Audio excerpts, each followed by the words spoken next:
안녕하세요. 합격 고고 요양보호사 TV 제14강 시작하겠습니다. 교재 307쪽에서 338쪽 보시면 되겠습니다. 우리 지난 시간까지 체위 변경과 이동 돕기 했어요. 이번 시간에는 감염 및 안전관리, 복지용구 사용, 안전관리 순서로 진행하도록 하겠습니다.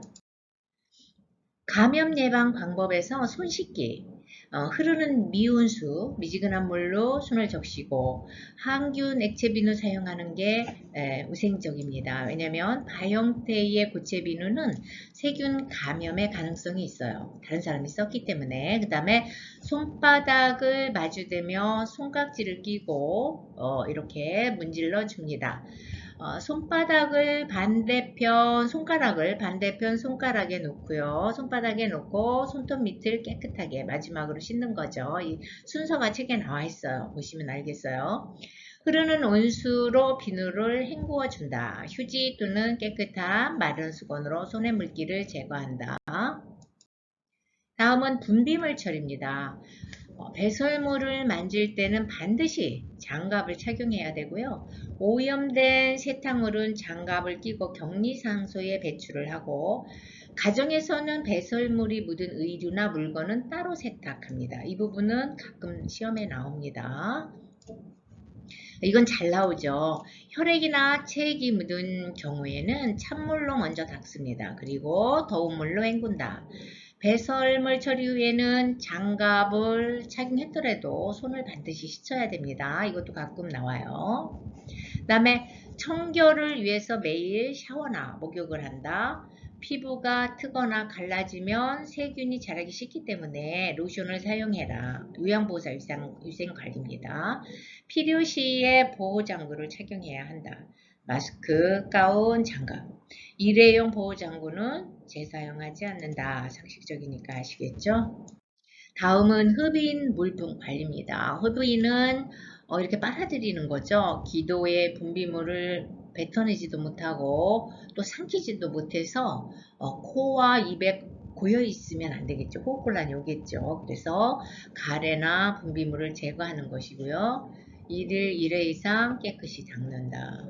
한번 사용한 카데타는 분비물이 빠질 수 있게 물에 담가 놓는다. 이거 잘 나와요.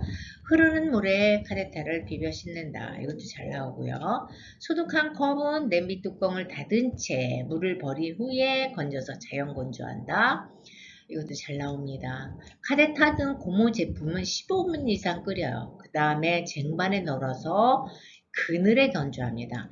햇빛에 건조한다고 나오는데 틀렸죠? 그늘에 건조해야 됩니다. 15분 이상 끓인 후에.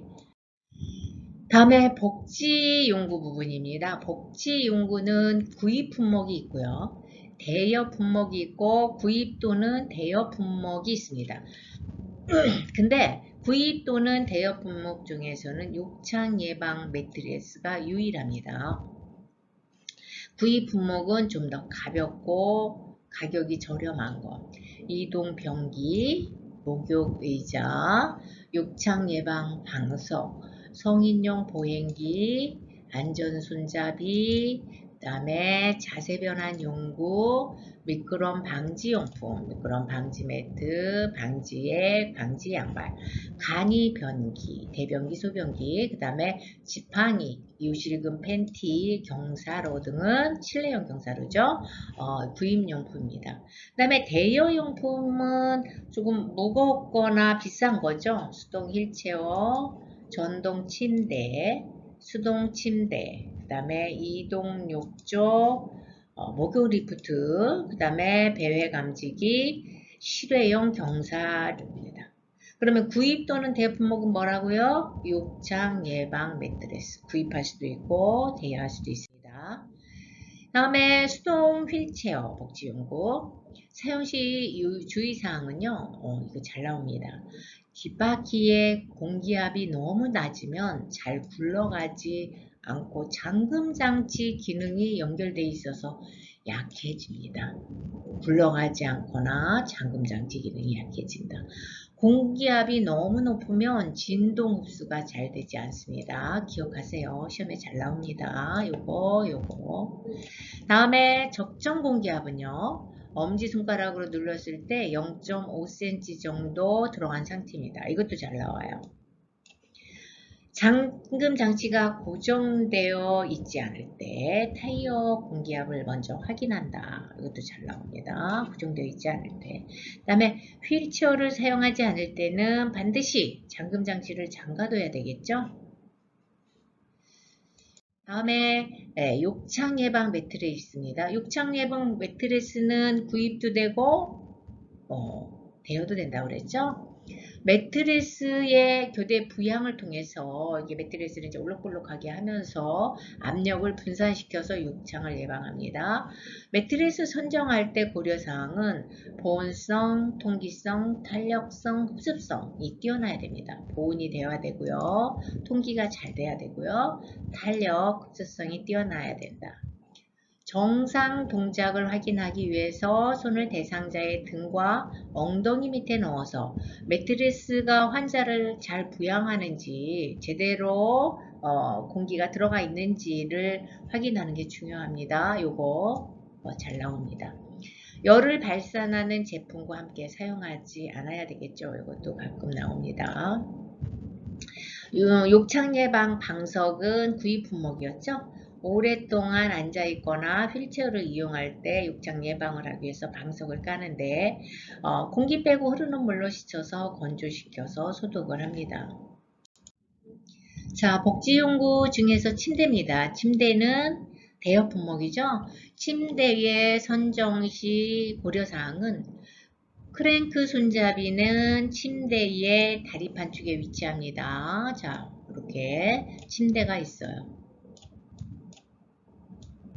침대가 있으면 요 다리판 쪽에 이렇게 나와 있는 거 있죠? 이게 크랭크 손잡이입니다. 그렇지만 이 크랭크 손잡이를 사용하지 않을 때는 접어둬야 돼요. 왜냐하면 우리 이제 보행이나 이동하는데 불편감이 없도록 접어둬야 되고, 사용 시 유의사항은 바퀴가 구르지 않도록 항시 잠금 장치를 해놔야 되겠죠. 그리고 침대에서 떨어지지 않도록 침대 난간도 세워서 고정을 하고요. 침대 난간을 잡고 침대를 움직이지 않아야 된다. 침대 난간이 약해요. 잠금 장치 고정시킨 상태에서 강제로 이동하면 부서지겠죠. 그 다음에 크랭크 손잡이 회전이 멈춘 상태에서 강제로 회전시키지 않는다. 상온에서 보관한다. 사용하지 않을 때는 높낮이를 가장 낮은 위치에 위치하게 한다. 이것도 잘 가끔 나와요. 침대 바퀴는 항상 고정되어 있어야 한다. 다음은 지팡이입니다. 지팡이는 대여 품목이었나요? 구입 품목이었나요? 구입 품목이었죠? 자, 지팡이 한발 지팡이 생긴 모양에 따라 T자형 지팡이 다른 보조도구와 비교해서 균형 감각 등을 향상시키는 데 좋아요. 왜냐하면 불안전하게 지원하기 때문에. 그 다음에 지팡이 중 가장 안전성은 떨어진다. 다음 네발 지팡이에요. 일반 지팡이보다 기저면이 넓어서 손이나 팔을 이용해서 체중 지지에 도움이 돼요. 지팡이가 네발이니까요. 네발이면 어떻게 돼요? 이렇게 지팡이가 있으면 하나, 둘, 셋, 네 개가 되겠죠. 그래서 네발 더 안정성이 있죠. 사용 시 주의사항. 지팡이 바닥 끝에 고무의 다른 정도를 수시로 확인해야 된다. 이거 시험에 잘 나와요. 지팡이 바닥 끝 고무의 다른 정도를 수시에 확인해야 된다. 이게 안전관리죠. 다음에 성인용 보행기. 보행기도 구입 품목이었죠. 다음에 일반 보행기. 일반 보행기의 경우 대체로 안전성이 좋으면서 느린 걸음으로 걸어야 된다. 팔과 손을 이용해서 다리에 체중 부하 없이 이동할 수 있다. 다음에 보행 보조카 실버카 이렇게 밀고 다니는 거 있죠. 다른 보조기에 비해 빠르게 걸을 수 있다. 쉴 수 있는 의자와 물건을 담을 수 있는 바구니가 있다. 가장 불안전한 보행기로 비행기에 기댈 필요가 없는 균형 능력 있는 대상자에게 좋아요. 요거 시험에 잘 납니다. 손과 팔 지질 때는 체중 지지 기능이 거의 없고요. 잠시 휴식 시 앉을 곳이 필요한 대상자에게 적합해요. 보행차가 있어요. 체중을 지지하고 균형을 잡아주기 때문에 지팡이보다는 안정적으로 걸을 수 있다. 뒤로 잘 넘어지는 사람이나 뇌졸중으로 반신마비가 된 사람은 오히려 사용하지 않거나 사용에 신중해야 된다. 이것도 가끔 나옵니다. 다음 이동 변기예요. 이것도 구입 품목이죠. 용도. 화장실까지 이동하기 어려운 경우 용변을 안전하게 볼 수 있도록 도와줘요. 선정 시 고려사항은 대소변 바지, 변기통은 탈 부착할 수 있어서 청소할 수 있어야 되고요. 편안히 오랫동안 앉아 있을 수 있도록 팔걸이와 등받이가 필요하다. 의외로 이거 아무것도 아닌데 잘 나와요. 팔걸이와 등받이가 있으면 좋겠다. 사용 시 주의사항은 가볍기 때문에 미끄러지거나 넘어질 수 있어서 사용 전 4개의 다리가 지면에 완전히 고정되어 있는지 확인을 하고요. 변기 한쪽 손잡이만 잡고 일어서지 않아야 되고 덮개에 기대지 않아야 돼요. 좌변기 시트에 올라서지도 안 돼요. 변기통이 있는지 확인하고 사용한다. 다음 간이변기. 간이변기도 구입 품목이었죠. 이동이 불편한 대상자가 침대 등 용변을 해결하기 위해서 반드시 누운 자세에서 사용한다. 침대에서 주로 사용하죠. 그 다음에 열탕으로 소독할 수 있어야 돼요. 그래서 소독을 자주 해야 되죠. 소변량을 측정할 수 있도록 눈금이 있어야 되고요. 소변 색상을 볼 수 있도록 흰색이거나 투명하면 더 좋겠죠. 자, 이 열탕 요거 시험에 가끔 나옵니다. 다음에 안전손잡이. 안전손잡이도 구입 품목이죠. 거동 불편 대상자가 신체 균형을 유지하는 데 도움을 주어서 낙상을 예방하기 위한 용법이다. 자주 왕래하는 장소, 거실, 화장실에 손잡이를 설치해서 낙상을 예방하고 대상자의 자립성을 높여준다. 요양보호사가 특별히 지지하지 않아도 이걸 잡고 혼자 이제 본인이 할 수 있는 그러한 배설이라든가 이런 걸 할 수 있도록 만들어주는 거예요. 그래서 자립성을 높여줄 수 있다. 요 자립성을 높여줄 수 있다. 요 부분 기억하세요. 다음 목욕의자. 이것도 구입 품목이죠. 앉는 면이 높지 않는 것이 좋다. 등받이가 높고 팔걸이가 있다. 이것도 기대어 앉아도 넘어지지 않는 안정적인 것. 앉은 상태에서 회음보를 시킬 수 있도록 된 것이 더 좋다. 다리 밑부분은 미끄러지지 않는 재질이어야 한다. 사용 시 주의사항. 반드시 팔걸이를 펴서 대상자가 넘어지지 않도록 한다. 앉은 채로 샤워를 하고 샤워 위에는 타월로 물기를 닦아준다. 다음은 이동욕조예요. 이동욕조는 대여 품목이었죠. 침대 위나 거실 등에서 편리하게 목욕할 때 사용할 수 있는 거고요. 표면은 시각적 손상이 있는 사람, 일반적인 움직임이 어려움이 있는 사람들을 위해서 미끄럼 방지가 되어 있어야 돼요. 이거 잘 나옵니다. 표면에 미끄럼 방지가 되어 있어야 돼요. 다음에 사용 시 유의사항은 평평하고 이물질이 없는 장소에 한 번에 한 사람만 사용한다. 이것도 잘 나와요. 한 번에 두 사람이 들어갈 수 있다. 이거는 잘못된 거죠? 틀린 거죠? 욕조를 잡고 일어나거나 앉지 않는다. 강한 물리적 압력이나 송곳, 날카로운 도구가 닿지 않도록 한다. 상식적인가 하실 테고. 자, 여기 잘 나오는데 응급 상황 발생 시 배수 밸브를 열어 즉시 물을 뺀다. 배수 밸브를 열어서 즉시 물을 빼야 되는데 공기 밸브를 열어서 공기를 뺀다. 이런 식으로 나와요. 공기 밸브 빼면 어떻게 되겠어요? 쭈그러져서 넘어질 수 있죠? 더 위험하죠? 배수 밸브를 열어서 물을 뺀다. 여기 나왔네요. 응급 상황 발생 시 공기 밸브를 열어 공기 뺀다. X예요. 공기 빼면 위험합니다. 자, 다음은 기타 자세 변환 연구 요것도 구입 품목 거동이 불편한 대상자의 자세와 위치를 변환하기 위한 연구고요. 누워있을 때 등에 까는 시트나 몸에 받쳐서 자세를 바꿀 수 있는 쿠션 등이 있어요. 목욕 리프트는 요거는 대여 품목이죠. 입욕 시 높낮이를 조절해서 목욕을 보조하는 용품이에요. 감전 예방을 위해서 요거는 시험에 잘 나오는데 뭐만 사용? 충전용 배터리만 사용할 수 있다.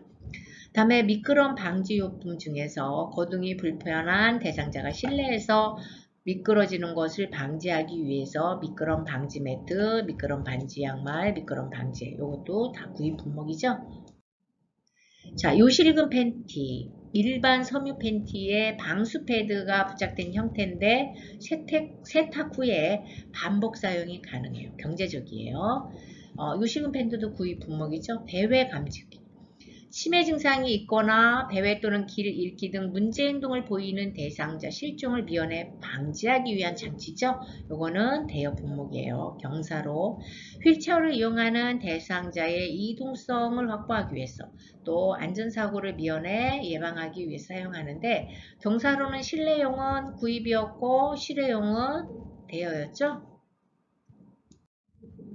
자, 이제 낙상을 위해서 어떤 안전관리 조치를 할 수 있는지 위험 요인은요. 신체적으로 낙상을 하면 운동장애, 심장질환, 빈혈, 시력저하 등에 의해서 신체적으로 이러한 위험 요인에 의해서 낙상을 하게 돼요. 운동을 잘못하거나 심장질환이 있거나 빈혈 때문에 어지럽거나 시력 저하가 있을 때 또 환경적으로는 집안 환경이나 외부 환경 등의 어떠한 복잡한 구조라든가 문제가 있을 때 다음에 행동적인 부분은 지나친 음주, 개인의 활동량이 저하됐을 때 이러한 낙상이 잘 일어난다. 낙상의 위험 요인이다 할 수 있어요. 다음에 이제 요양보호사 활동 일어나기 시도 전에 대상자에게 다친 곳과 아픈 곳이 있는지 먼저 확인을 해야 된다.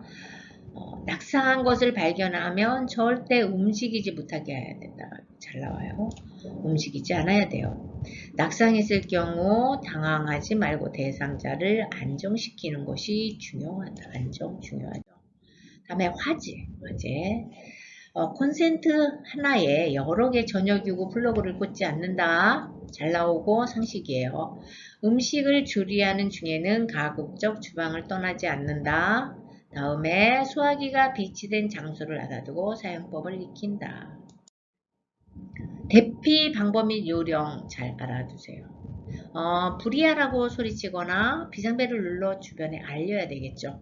그리고 옷에 불이 붙으면 얼굴을 가리고 바닥에 뒹굴면서 불을 끈다. 이거 시험에 잘 나옵니다. 옷에 불이 붙으면 얼굴은 일단 가리고요. 그 다음에 바닥에 뒹굴면서 불을 끈다. 그 다음에 이것도 잘 나오죠. 엘리베이터 절대 사용 금지, 계단을 이용해서 이동해라. 아래층으로 대피할 수 없는 경우 옥상으로 대피해라. 이것도 잘 나오고요. 낮은 자세로 수건 등으로 몸과 얼굴을 감싸고 이동해라. 이것도 잘 나옵니다. 방문 열기 전에 손잡이가 뜨거운지 확인한 후 만져라. 왜냐하면 화상을 또 입을 수 있기 때문에 이것도 잘 나옵니다. 바람이 불어오는 쪽에서 구조를 기다린다. 이것도 잘 나와요. 반대쪽 아니에요. 불어오는 쪽. 연기가 방 안에 들어오지 못하도록 문틈을 물에 적신 옷이나 이불로 막는다. 연기가 많은 경우 기어서 이동하되 배는 바닥에 닿지 않게 한다. 이것도 잘 나와요. 이게 이제 연기가 많은 경우 배가 바닥에 닿도록 기어서 이동한다. 맞아요? 틀려요? 틀렸죠? 배가 바닥에 닿으면 안 돼요. 그렇게 잘 나옵니다. 다음은 지진이에요. 지진이 일어났을 때는 가스 전기 수도를 차단하는 방법을 지진이 일어났을 때 활용하기 위해서 미리 익혀둬야 돼요. 크고 견고한 구조물의 아래 또는 옆으로 피단하여 몸을 웅크린다. 이것도 잘 나오고요. 흔들리는 동안은 탁자 아래로 들어가서 몸을 보호하고 탁자 다리를 꼭 잡는다. 건물 밖으로 나갈 때 계단이요. 이것도 엘리베이터 이용하면 안 돼요. 잘 나와요. 건물 밖에서는 가방이나 손으로 머리를 보호하고 건물과 거리를 두고 대피한다. 가끔 나오고요. 운동장이나 공원 등 넓은 공간으로 대피한다. 가끔 나와요. 전기사고. 전기가 통하는 그러한 찌릿한 느낌이 들거나 소음시나 냄새가 나면 즉시 사용을 중단해야 돼요. 그 다음에 하나의 콘센트에 여러 개 전기코드 꼽으면 안 되죠. 상식이니까 하실 거고요. 의료기기는 반드시 접지용 3핀 플러그를 사용해야 돼요. 이거 잘 나와요. 접지용 3핀 플러그 사용. 콘센트에서 플러그를 뺄 때는 플러그를 잡아야죠. 줄을 잡으면 안 돼요. 요거 가끔 나옵니다. 습기가 있는 곳에서는 전기기구 사용하면 안 되겠죠. 이것도 상식이라 하실 테고요. 전기기구 물품 세척 시는 수선 시에는 절대 전기를 연결하지 않는 거죠. 전기 쇼크를 입으면 전류가 차단될 때까지 다른 사람이 닿지 않도록 해야 된다. 이것도 잘 나와요. 전기 쇼크를 일으킬 때 빨리 몸을 떼어줘야 된다. 안 되죠? 다른 사람이 빨리 몸을 떼면서 같이 전기 쇼크를 입기 때문에 닿지 않도록 해야 돼요. 자, 여기까지 오늘 14강 끝마쳤고요. 15강에서 다시 뵙도록 하겠습니다. 수고 많으셨습니다.